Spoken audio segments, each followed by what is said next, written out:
Hello प्यारे बच्चों, क्या हाल चाल है आप सभी के डियर स्टूडेंट्स।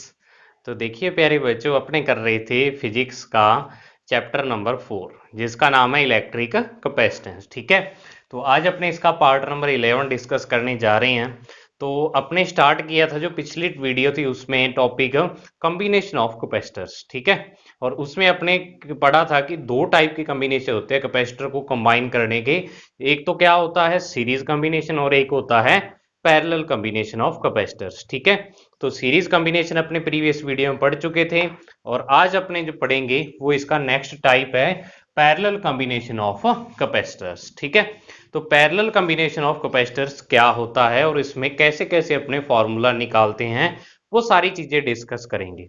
तो एक चीज तो मैंने आपको प्रीवियस वीडियो में बताई दी थी क्या, कि जो अपने कैपेसिटर का कॉम्बिनेशन किस लिए करते हैं कि जब अपने को रिक्वायर्ड कैपेसिटेंस चाहिए होती है, भाई उतनी कैपेसिटेंस का अपने पास कैपेसिटर अवेलेबल नहीं होता, तो अपने क्या करते हैं कि कैपेसिटर्स को कंबाइन करके उतनी कैपेसिटेंस उनसे ले लेते हैं।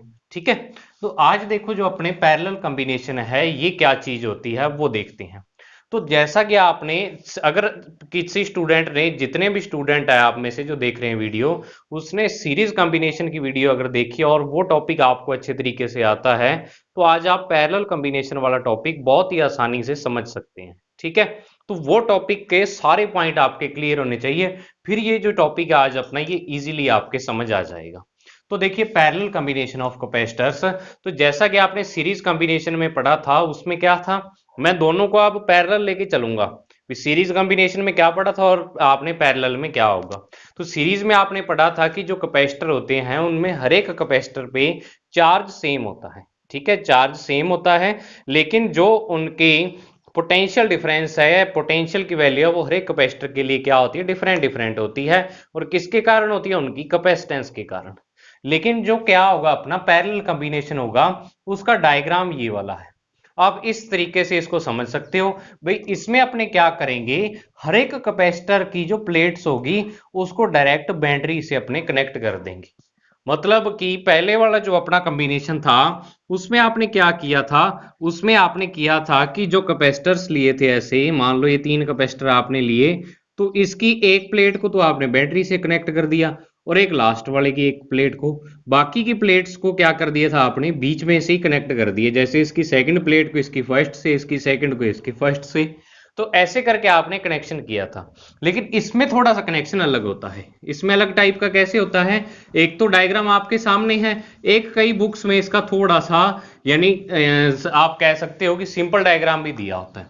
तो इसका मतलब क्या है कि आपने फर्स्ट कैपेसिटर्स के इस वाली प्लेट से एक वायर निकाली और इस वायर को यहाँ पे लगा दिया, इसकी प्लेट से वायर निकाली यहाँ लगा दी और इसकी से, और तीनों की वायर को यहाँ पे कंबाइन करके और यहाँ बैटरी के पॉजिटिव के साथ जोड़ दिया। तो इसका मतलब पता है क्या है, कि जैसे मान लो आपकी 3 कैपेसिटर्स हैं और यहाँ पे आपकी बैटरी है।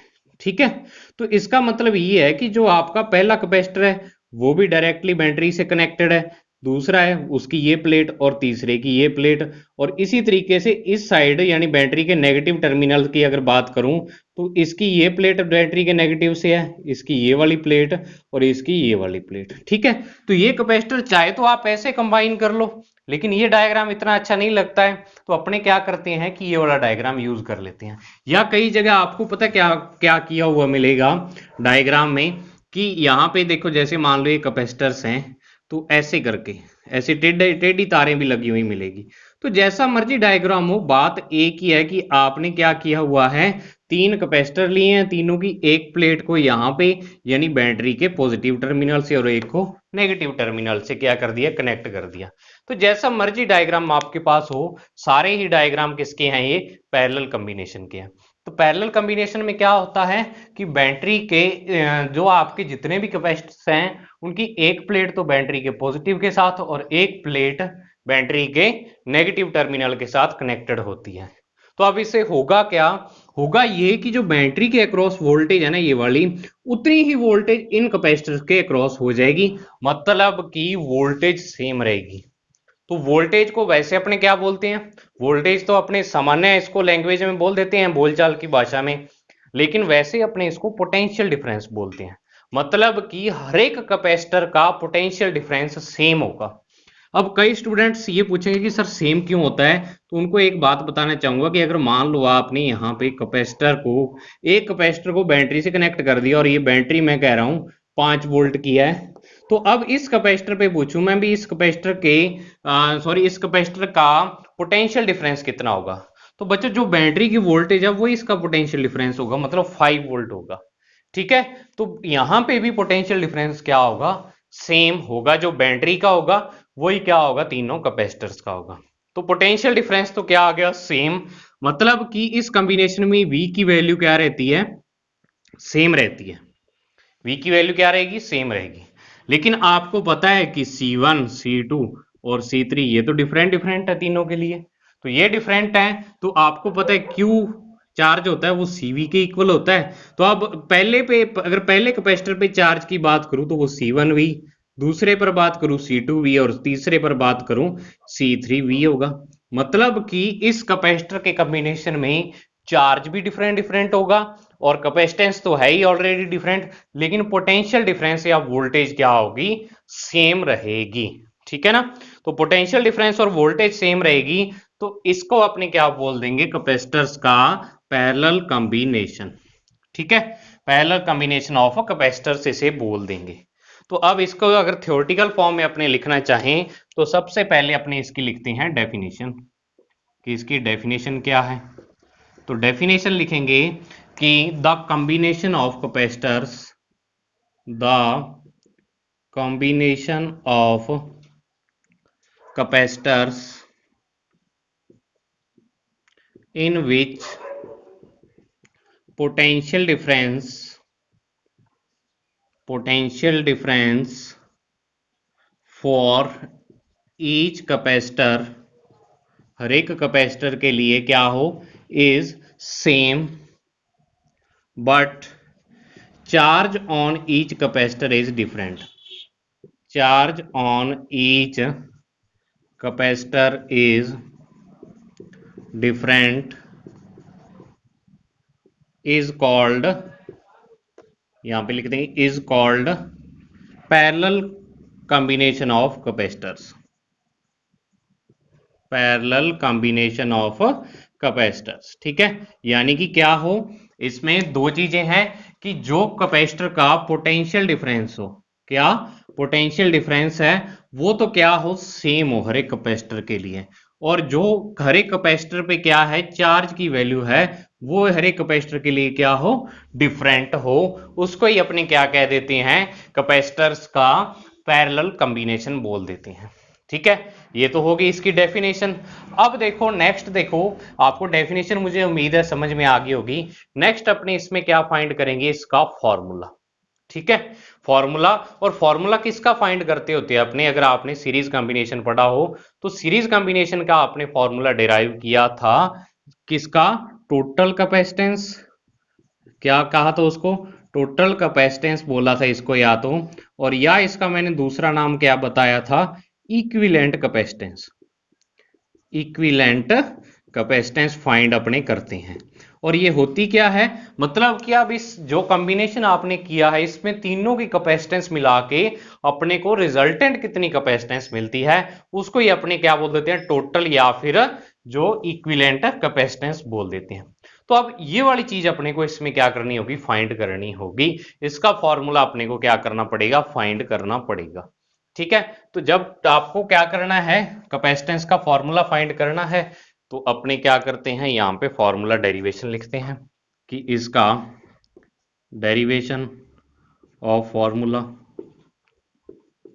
ठीक है, डेरिवेशन में क्या करेंगे कि इसकी डेफिनेशन से ही अपने स्टार्ट करते हैं, ये वाला फॉर्मूले का डेरिवेशन।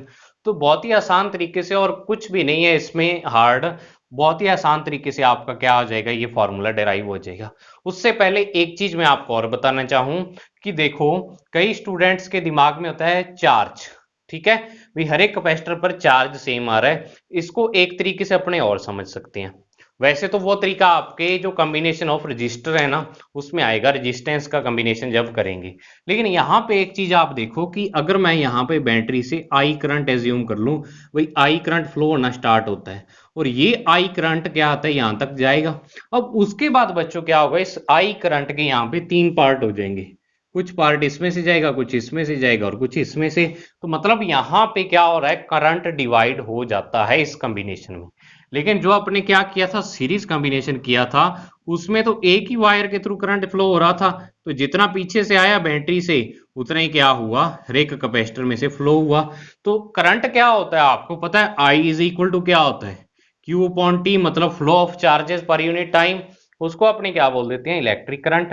तो जब करंट सेम था तो मतलब चार्ज भी तो क्या है, सेम है हर एक कैपेसिटर पे।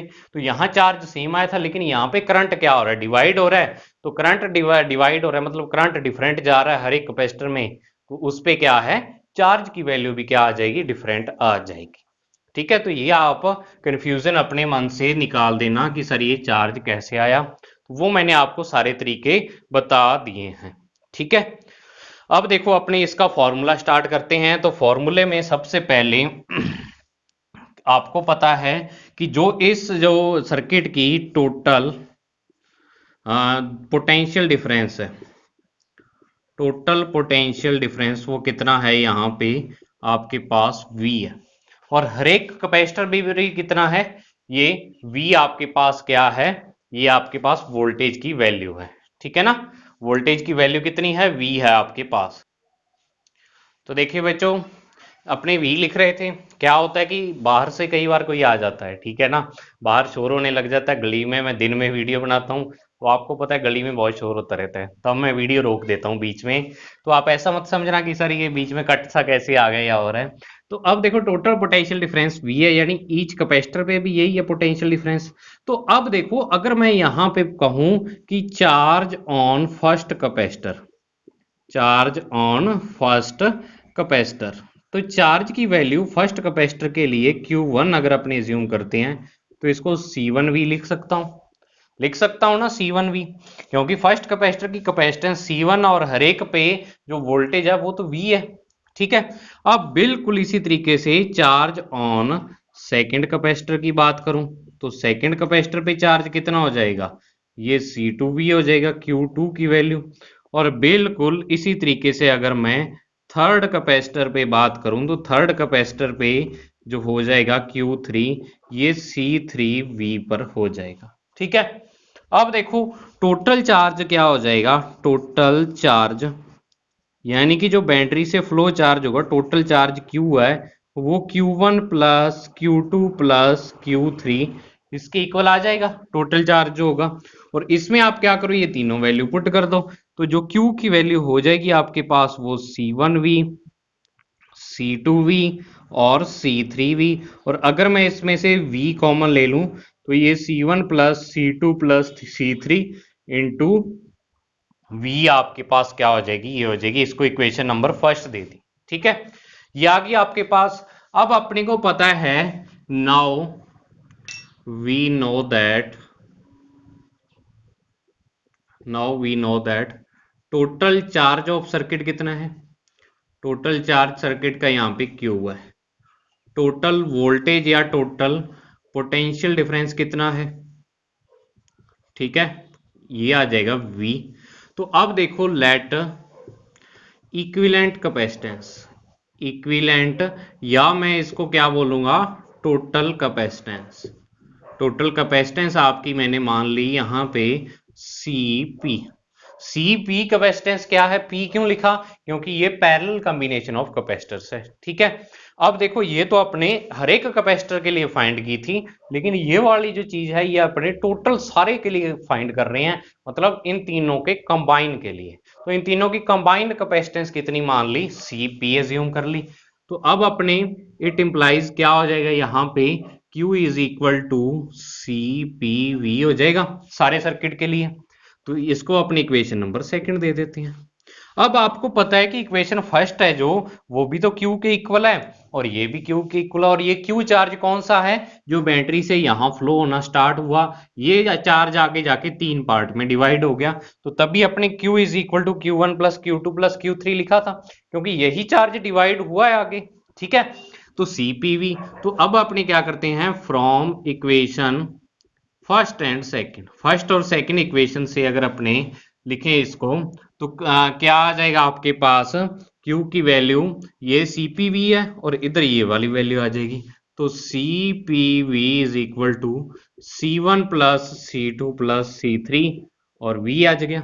ठीक है, तो V से V कैंसिल, तो CP जो आपके पास आ जाएगा C1 plus C2 plus C3, मतलब ये जो अपना सर्किट लिया हुआ है उसकी क्या आ गई, इक्विवेलेंट कैपेसिटेंस आ गई। अब इसका अपने फॉर्मूले का जनरलाइजेशन करना है। जनरलाइजेशन का मतलब क्या होता है भाई, ये फॉर्मूला तो आपने 3 कैपेसिटर के लिए निकाला है, अगर यही आपको 5, 7, 10 कैपेसिटर दिए हो तो ये फॉर्मूला कैसे अप्लाई होगा। ठीक है, तो अपने इफ वी हैव, अपने यहां पे लिखते हैं n कैपेसिटर्स, अगर n कैपेसिटर्स हो तो अपना जो जनरल फॉर्मूला बनेगा Cp का C1 plus C2 plus C3 dash dash dash करके Cn आ जाएगा। क्या आ जाएगा, Cn आपके पास क्या आ जाएगा इसका फॉर्मूला। तो मतलब कि जो अपने को पैरेलल कॉम्बिनेशन में क्या मिलती है, इक्विवेलेंट कैपेसिटेंस की वैल्यू मिलती है, वो सभी कैपेसिटर की कैपेसिटेंस के सम के इक्वल होती है।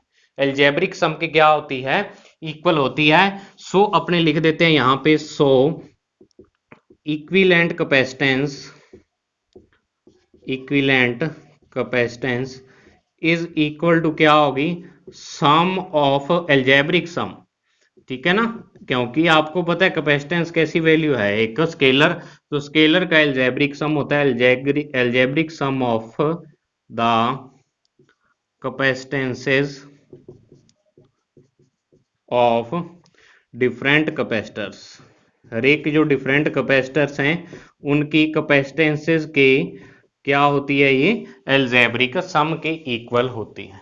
ठीक है, तो ये आपके पास क्या आ गया, इसका जो कैपेसिटेंस है उसका फॉर्मूला आपके पास आ चुका है। तो इसको एक बार देख लो, स्क्रीनशॉट लेना चाहो इसका स्क्रीनशॉट ले लो आप। ठीक है, तो ये बहुत ही सिंपल सा फॉर्मूला था, कोई इसमें उलझन वाला काम नहीं है। आगे अपने इसके और पॉइंट्स के बारे में पढ़ते हैं, तो मुझे उम्मीद है आप स्क्रीनशॉट ले लिया होगा आपने। अब नेक्स्ट देखो बच्चों, आपके पास क्या है कि अपने एक लाइन आपकी बुक में और लिखी हुई है, एक लाइन तो मैंने आपको बता दी, 2 पॉइंट दिए हुए हैं पहले ही, उन दोनों पॉइंट को समझा देता हूं। वैसे एक चीज मैं आपको और बताना चाहूं कि जो इसके नोट्स हैं उसमें आपको सब चीज, सब थ्योरी मिलेगी। ठीक है ना, जो चीजें मैं यहाँ पे बोल रहा हूं उन सब की थ्योरी आपको नोट्स में जरूर मिल जाएगी, तो आपको घबराने की जरूरत नहीं है कि सर हम कैसे करें या और हैं। और बुक में भी इसकी थ्योरी बहुत अच्छी दी हुई है, आप बुक जरूर पढ़ना है इसके। ठीक है ना, जो टॉपिक बुक से नहीं पढ़ने वाले होते, जिनकी एक्सप्लेनेशन इतनी खास नहीं दी होती, वो मैं आपको बता भी देता हूँ भी ये बुक से पढ़ने की जरूरत नहीं है, नोट से पढ़ लेना, लेकिन यहाँ पे नोट्स के साथ बुक जरूर पढ़ना आप। उसमें दूसरी चीज क्या बोली हुई है कि जो इक्विवेलेंट कैपेसिटेंस है, इक्विवेलेंट कैपेसिटेंस या फिर आप इसको Cp की वैल्यू है। ठीक है, ये क्या होती है, उसने कहा ऑलवेज ग्रेटर देन होती है largest capacitance, largest capacitor present in the circuit. भाई अब इसका मतलब क्या है कि आपके सर्किट में जो बहुत सारे कैपेसिटर्स लगे हुए हैं, ठीक है, और उनको आपने किस में जोड़ रखा है, आपने कंबाइन कर रखा है पैरेलल प्लेट में। तो अब ये कह रहा है कि जो उसकी इक्विवेलेंट कैपेसिटेंस है वो ग्रेटर देन होती है largest capacitor present in the circuit. अब कैसे, कि अगर मान लो आपके पास जैसे 3 कैपेसिटर्स हैं, ठीक है, 3 कैपेसिटर्स हैं और तीनों आपके पैरेलल प्लेट कॉम्बिनेशन में क्या है, कनेक्टेड हैं ऐसे। और अब मैं आपको कह दूं कि ये 2 म्यू फेरेड का है, ये 5 म्यू फेरेड का और ये 3 म्यू फेरेड का है। ठीक है, ये इनकी कैपेसिटेंसेस हैं, यानी C1, C2, C3 की वैल्यू आपको क्या है, दी हुई है यहाँ पे। अब इसका, इस लाइन का मतलब क्या है कि जो इनकी इक्विवेलेंट कैपेसिटेंस, अब इक्विवेलेंट निकालो, 2, 3 और 5 तो 10 यानी 10 म्यू फेरेड है। और ये क्या कह रहा है कि जो ये 10 म्यू फेरेड आ रही है इक्विवेलेंट कैपेसिटेंस, ये इस सर्किट में लार्जेस्ट कैपेसिटेंस का जो कैपेसिटर होगा, मतलब कि 5 म्यू फैराड है, इससे हमेशा क्या होगी, बड़ी होगी, बड़ी वैल्यू होगी। तो ये आपके सामने एग्जांपल है, मतलब कि आपके कैपेसिटर, आपका जो सर्किट है उसमें बड़े से बड़ा जो कैपेसिटर लगा हुआ है ना, उसकी कैपेसिटेंस से भी क्या होगी, ज्यादा वैल्यू होगी जो आपकी इक्विवेलेंट कैपेसिटेंस। इसका मतलब क्या है कि जब भी सर्किट में अपने को ज्यादा कैपेसिटेंस चाहिए होती है तो अपने कैपेसिटर को क्या करते हैं, पैरेलल प्लेट कॉम्बिनेशन में जोड़ते हैं, या छोटे कैपेसिटर से ज्यादा कैपेसिटेंस अपने को चाहिए होती है तो उनको पैरेलल कॉम्बिनेशन में जोड़ते हैं। मतलब इसमें जो अपने को वैल्यू मिलती है इक्विवेलेंट कैपेसिटेंस की, वो क्या होती है, बड़ी होती है, हाई वैल्यू होती है। ठीक है, ये पॉइंट हो गया अब आपके सामने। अब नेक्स्ट पॉइंट देखो, नेक्स्ट पॉइंट अपने क्या करते हैं इसमें कि जो इस पे स्पेशल पॉइंट्स, ठीक है, स्पेशल पॉइंट्स या स्पेशल कुछ भी आप लिख लो, इंपॉर्टेंट पॉइंट लिख लो। तो देखो पहले नंबर पर जो पॉइंट है कि ratio of potential difference in parallel combination, यानी कि जो आपके पास कैपेसिटर्स का पैरेलल कॉम्बिनेशन है, इसमें आपको पोटेंशियल डिफरेंस का रेशियो निकालना है। मतलब V1 V2 V3 इन सब का आपको रेशियो फाइंड करना है, ऐसे करके Vn तक। तो अब रेशियो क्या होगा इनका बच्चों, आपको पता है कि जो कैपेसिटेंस की वैल्यू होती है वो इसमें क्या होती है, सॉरी कैपेसिटेंस की वैल्यू नहीं, जो इसमें पोटेंशियल डिफरेंस की वैल्यू होती है वो हर एक कैपेसिटर के लिए सेम होती है। तो अब इसके लिए 5 वोल्ट अगर मान लो, इसके लिए भी 5 वोल्ट होगी, इसके लिए भी और इसके लिए भी, हर एक के लिए 5-5 होगी। तो जब इसका रेशियो लेते हैं अपने, तो 5 से कैंसिल हो जाएंगे, मतलब जो वैल्यू आएगी वो अपने पास 1:1:1 ऐसे करते करते लास्ट में 1 तक चली जाएगी। ठीक है, मतलब कि इसका मतलब 1:1:1 का मतलब क्या है कि इसमें कैपेसिटेंस की वैल्यू सेम, सॉरी इसमें पोटेंशियल डिफरेंस की वैल्यू क्या होती है, सेम रहती है। अब दूसरा पॉइंट इसमें, ratio of capacitances in parallel combination, यानी पैरेलल कॉम्बिनेशन में क्या है कि जो कैपेसिटेंसेस का रेशियो है वो अपने को फाइंड करना है। ठीक है, तो कैपेसिटेंसेस मतलब C1 ratio C2 ratio C3 dash dash करते हुए Cn। तो अब C क्या होता है यहाँ पे, या आप क्या करो, रेशो ऑफ कैपेसिटेंसेस की जगह चार्ज करो, यहाँ पे चार्ज करो, क्योंकि वैल्यू तो दो ही चेंज होती है, कैपेसिटेंस तो वही रहती है, C1 C2 C3 उसमें थी और C1 C2 C3 इसमें है, जो आपका पैरेलल कॉम्बिनेशन है। तो यहाँ चार्ज आएगा बच्चों, ठीक है ना, ये गलती हो गई थी। तो चार्ज का रेशियो अगर Q1 Q2 Q3 dash dash Qn, तो अब Q1 की वैल्यू आपको पता है C1V, Q2 की वैल्यू C2V, Q3 की वैल्यू C3V और डैश डैश Qn की वैल्यू CnV, ये हो जाएगा। ठीक है, तो अब यहाँ पे V सभी में कॉमन आ रहा है तो ये कैंसिल आउट, तो मतलब C1 रेशो C2 और यहाँ पे रेशो C3 डैश डैश करते हुए Cn। इसका मतलब क्या है कि रेशो ऑफ चार्जेस किसके इक्वल आ रहा है, रेशो ऑफ कैपेसिटेंसेस और किस में, पैरेलल प्लेट कॉम्बिनेशन में। तो पैरेलल कॉम्बिनेशन कैपेसिटर के क्या होता है, ratio of charge ratio of capacitance की इक्वल होता है, यानी कि जिसकी कैपेसिटेंस जितनी ज्यादा होगी उस कैपेसिटर पे उतना ही ज्यादा चार्ज आएगा। अब क्यों आएगा वो आपको, आपने अगर चैप्टर को डीपली थोड़ा पढ़ा है पीछे तो वो आपको समझ आ जाएगा। कैसे, कि आपको पता है कि कैपेसिटेंस क्या होती है, चार्ज को कलेक्ट करने की उसकी एबिलिटी होती है कैपेसिटेंस जो होती है। तो अब एबिलिटी ज्यादा होगी चार्ज को, मतलब वो चार्ज ज्यादा इकट्ठा कर सकती है वो चीज। तो जब चार्ज ज्यादा इकट्ठा कर सकती है तो उसकी कैपेसिटेंस हाई, मतलब जो उसका चार्ज की वैल्यू वो भी हाई। तो इसी कारण इसमें क्या होता है कि जो रेशियो ऑफ चार्जेस है वो रेशियो ऑफ कैपेसिटेंस के क्या आता है, इक्वल आता है। ठीक है ना, ये आपके पास दो पॉइंट इसके हो गए हैं। अब तीसरा पॉइंट करते हैं, जो तीसरा पॉइंट अपने प्रीवियस जब अपने इसमें किया था सीरीज कॉम्बिनेशन, उसमें भी ये पॉइंट डिस्कस किया था। तीसरा पॉइंट क्या है इसमें कि if we have n same capacitors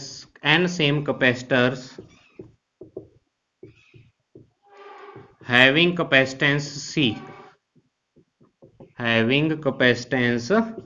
C, यानी कि अपने पास क्या है कि n सेम कैपेसिटर्स हैं और हर एक कैपेसिटर की जो कैपेसिटेंस है वो कितनी है, C के इक्वल है।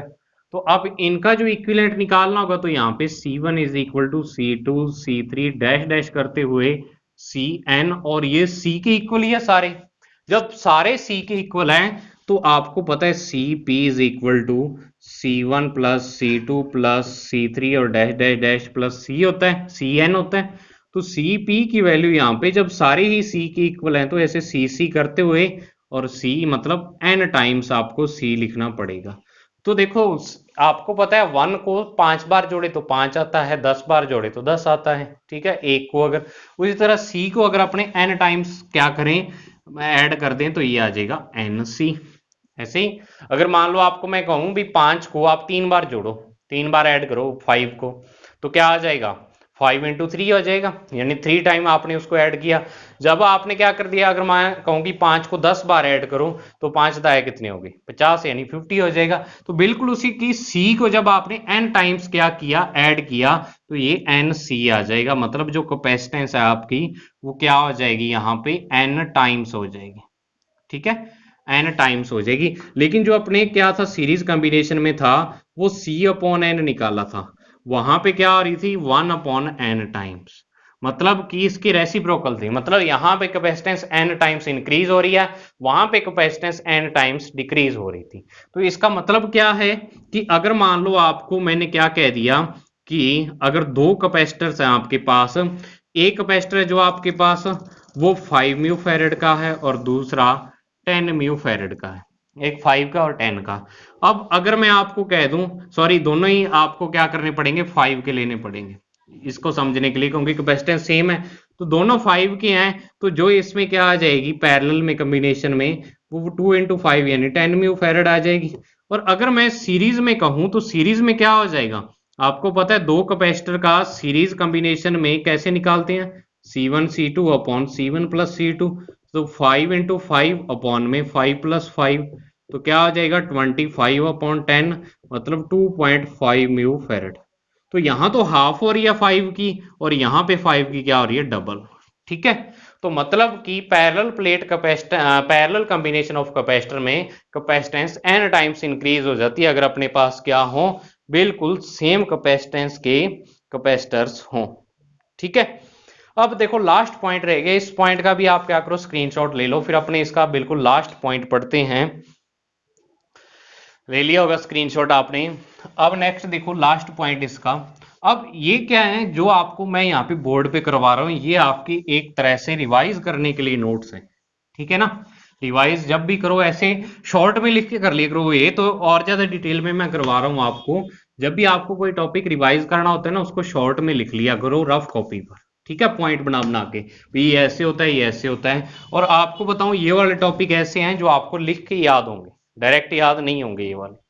तो अब नेक्स्ट देखो कि अपने को क्या है कि इफ वी हैव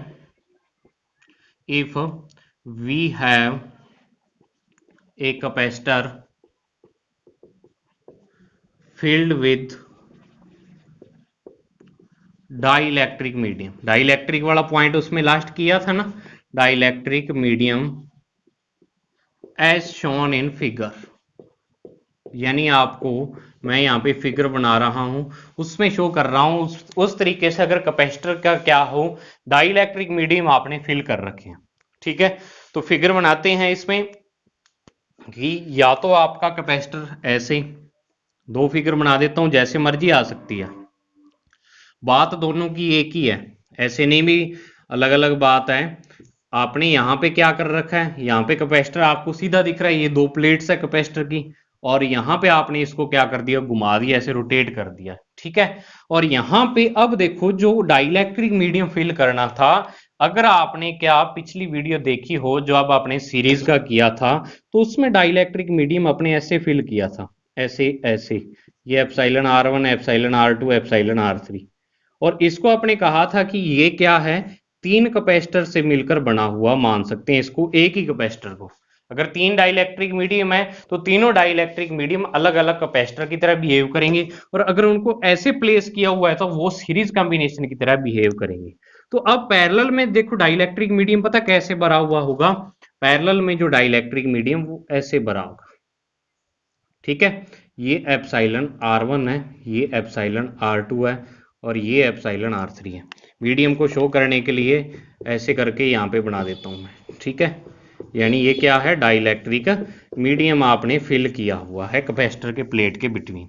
और अगर मैं यहाँ पर बनाना चाहूँ तो ऐसे बना सकता हूँ इनको, ये एप्सिलॉन R1, ये एप्सिलॉन R2, और ये एप्सिलॉन क्या आ जाएगा, R3 आ जाएगा, ठीक है। तो अब इसमें क्या हो जाएगा, ये डाइलेक्ट्रिक मीडियम फिल किए हुए हैं यहाँ पे, ये आ जाएगा। तो अब है एक ही कैपेसिटर, ये दो कैपेसिटर की प्लेट्स और उसके बिटवीन आपने ऐसे करके यानी परपेंडिकुलर, इसकी प्लेट के परपेंडिकुलर क्या कर दिया, तीन डाइलेक्ट्रिक मीडियम रख दिए। तो अब देखो जब आपने क्या किया था, सीरीज कॉम्बिनेशन में किया था, तो तब आपको मैंने कहा था कि जब आप ऐसे डाइलेक्ट्रिक मीडियम फिल करते हो तो ये तीन कैपेसिटर बनते हैं, इसकी C1 C2 C3, और तीनों का आपने क्या किया था, सीरीज कॉम्बिनेशन वाले फॉर्मूले से इसका फॉर्मूला फाइंड किया था, ठीक है। और वहां पे मैंने एक चीज लिखी थी, अगर आपको याद हो, C1 की वैल्यू क्या लिखी थी, एप्सिलॉन नॉट एप्सिलॉन R1 और A और अपॉन में T1। T1 इसकी थिकनेस थी, T2 इसकी, और T3 इसकी थिकनेस थी, और A क्या था, हर एक प्लेट का एरिया था ये वाला, ठीक है। ये A हर एक प्लेट का एरिया था। अब बात सुनो बच्चों, जो आपके पास हर एक मीडियम की थिकनेस है, पहले तो ये वाली थिकनेस आ रही थी, लेकिन अब आपका जब मीडियम देखो टोटल यहाँ पे दोनों प्लेट्स के बिटवीन डिस्टेंस ये वाली है, तो अब डिस्टेंस ये वाली है, तो अब हर एक मीडियम, चाहे मैं इसकी बात करूं, चाहे इसकी बात करूं, चाहे इसकी बात करूं, हर एक मीडियम की थिकनेस तो सेम आ रही है इसमें, मतलब कि इसमें थिकनेस यानी D की वैल्यू क्या होगी, सेम होगी हर एक मीडियम के लिए, थिकनेस सेम होगी। लेकिन जो प्लेट्स हैं, इस मीडियम में इतनी प्लेट कवर हो रही है ये वाली कैपेसिटर की, ठीक है, इसमें इतनी कवर हो रही है, इसमें इतनी कवर हो रही है, मतलब प्लेट का एरिया हर मीडियम के लिए डिफरेंट डिफरेंट है। तो प्लेट का एरिया A1 इस मीडियम के लिए A2 और इस मीडियम के लिए A3 एज्यूम करता हूं, बिल्कुल इधर A1 A2 और A3 एज्यूम करता हूं। लेकिन यहां पे देखो सारी प्लेट क्या थी, इस मीडियम के पैरेलल थी, मतलब ए एरिया का ही आपके पास क्या है, डाइलेक्ट्रिक मीडियम था, उसकी एक साइड का अगर आप एरिया निकालना चाहो तो वो एक इक्वल आ रहा था, लेकिन यहां एरिया क्या है, डिवाइड हो गया, ठीक है ना। तो आपको इससे समझ आएगा भाई एरिया किसमें डिवाइड हो रहा है और थिकनेस सेम रह रही है, और किसमें थिकनेस डिफरेंट डिफरेंट हो रही है और एरिया सेम रह रहा है। अगर एरिया सेम रह रहा है तो वो क्या हो जाएगा, कैपेसिटर्स का सीरीज कॉम्बिनेशन, और अगर आपके पास यहाँ पे डिस्टेंस सेम रह रही है प्लेट्स के बिटवीन तो वो क्या हो जाएगा, आपके पास पैरेलल कॉम्बिनेशन हो जाएगा, ठीक है ना। तो ये डायग्राम आपके दिमाग में होने चाहिए अगर आपको क्वेश्चन सॉल्व करने हैं। तो अब इसकी कैपेसिटेंस तो सेम आ ही जाएगी, इस फॉर्मूला आपके पास कैपेसिटेंस का आ ही चुका है। कैसे, ये वाला फर्स्ट पार्ट है, ये सेकंड और ये थर्ड, बिल्कुल इसी तरीके से ये फर्स्ट पार्ट है, ये सेकंड और ये थर्ड, ठीक है। फर्स्ट सेकंड थर्ड ऐसे ना लिख के 1 2 3 लिख देता हूं, 1 2 और 3, और बिल्कुल इसी तरीके से 1 2 और 3, 3 है। तो अपने मैं यहां पे लिखता हूं कैपेसिटेंस ऑफ फर्स्ट पार्ट, एक नंबर पार्ट की कैपेसिटेंस ये C1 की इक्वल आ जाएगी, और ये जगह epsilon not epsilon R1 A1 upon में D क्या हो जाएगी। यहां पे अब एरिया डिफरेंट है A1, और नीचे क्या डिस्टेंस तो सेम ही है दोनों प्लेट्स के बिटवीन, तो D, थिकनेस हर एक मीडियम की कितनी है, D के इक्वल है, तो D आ जाएगा। अब बिल्कुल इसी तरीके से अगर मैं सेकंड पार्ट की कहूं, ये फर्स्ट की थी, और सेकंड पार्ट की कैपेसिटेंस कहूं तो ये C2 epsilon not epsilon R1 A2 और अपॉन D, ये एप्सिलॉन R2 आ जाएगा, ठीक है, ये आ गया। और बिल्कुल इसी तरीके से थर्ड पार्ट की बात करूं तो ये C3 किसके इक्वल आ जाएगा, epsilon not epsilon R3 A3 और अपॉन में D। तो अब these dielectric mediums behaves like parallel combination